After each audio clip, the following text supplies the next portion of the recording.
Donald Trump's recent announcement that he plans to blockade the Strait of Hormuz is proof positive that he is acting only in his own interests and in no one else's. Not the best interests of the United States as a whole, and certainly not in the best interests of the global economy. He is out for himself and himself alone. And frankly, at this point, that shouldn't surprise anyone. Hi, I'm Nate Charles, and welcome back to the Rule of Law Brief. The United States and Iran just held some of the highest level peace talks that have been held in decades, and they almost immediately failed. And within hours, Donald Trump announced that the U.S. Navy would begin blockading the Strait of Hormuz, interdicting any and all ships in and out of the Persian Gulf. That is not a good faith policy adjustment. That is an escalation inside an ongoing war. The United States and Iran have already been engaged in direct military confrontation. And let's be clear, it was started by the United States and Israel. There was no imminent threat to either Israel or the United States when we attacked Iran. Now, there is a fragile ceasefire in place. The ceasefire was imposed to facilitate negotiations held in Pakistan, which were an attempt to end the conflict overall. They broke down over three core issues. One, Iran's nuclear program. Two, control of the Strait of Hormuz. And three, economic leverage tied to sanctions and oil. And by the way, it's not like those are three new issues. These have pretty much been the issues at play with regard to U.S. foreign policy in Iran since the 1950s. And immediately after those negotiations broke down, Donald Trump announced a blockade. That sequence matters because it shows that the United States delegation is not negotiating good faith. Now, let's not sanitize what a blockade is. A naval blockade is widely understood as an act of war under the Geneva Conventions and other laws of armed conflict. A blockade involves using military force to stop ships from exercising freedom of navigation, boarding parties, seizing vessels, potentially even engaging them with hostile fires. And in this particular case, we're not just talking about some isolated coastline. We're talking about the Strait of Hormuz, one of the most critical choke points in the global economy, through which roughly 20% of the oil flows on any given day.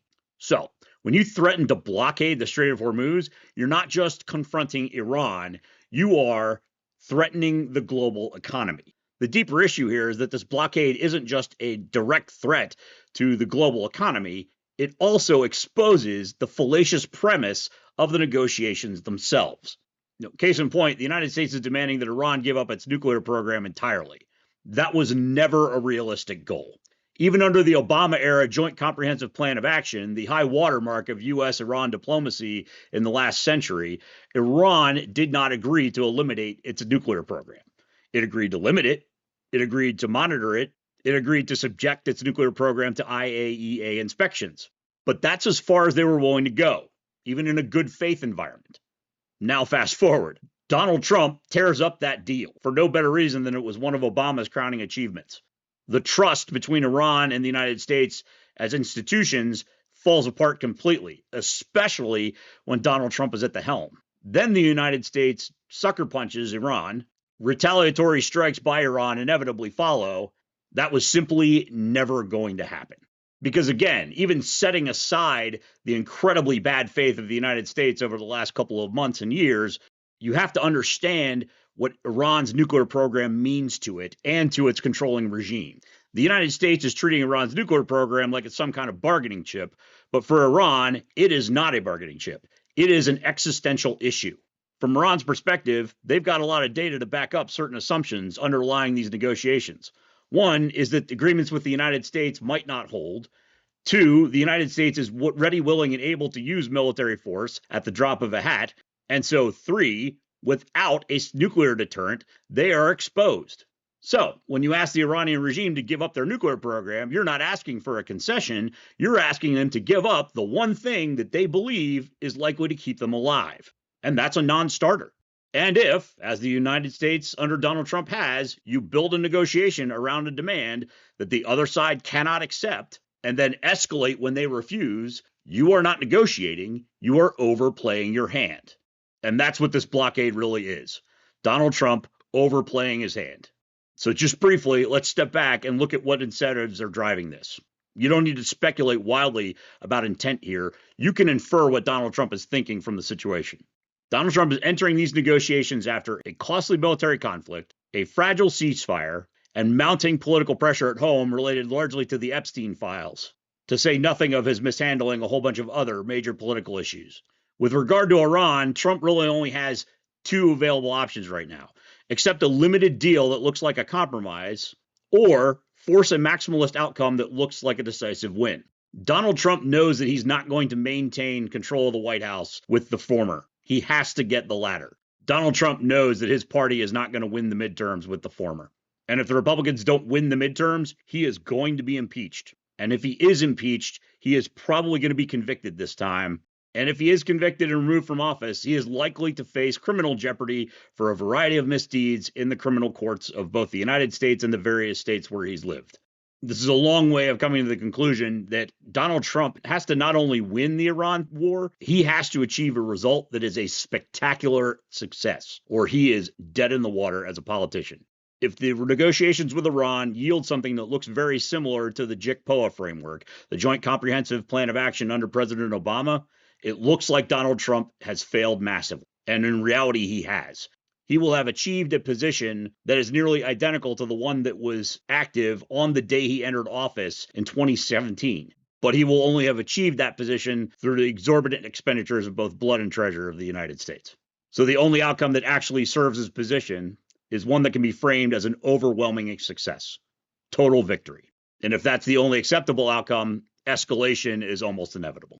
Because backing down and actually compromising, actually negotiating, actually getting to an artful deal carries enormous political costs for Donald Trump. Escalation defers it by pushing those decisions down the road. And let's not forget the other data point that reinforces this assessment. Just days before this escalation, the United States was demanding that Iran reopen the Straits of Hormuz to all shipping.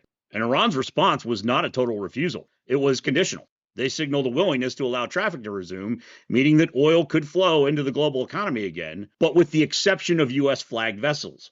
Think about that. From a global perspective, that outcome would have restored most of the energy flows, stabilized global energy markets, and reduced immediate economic risk. But it would have come with a cost. It would have left the United States to be singled out, symbolically diminished. And what we saw next was telling.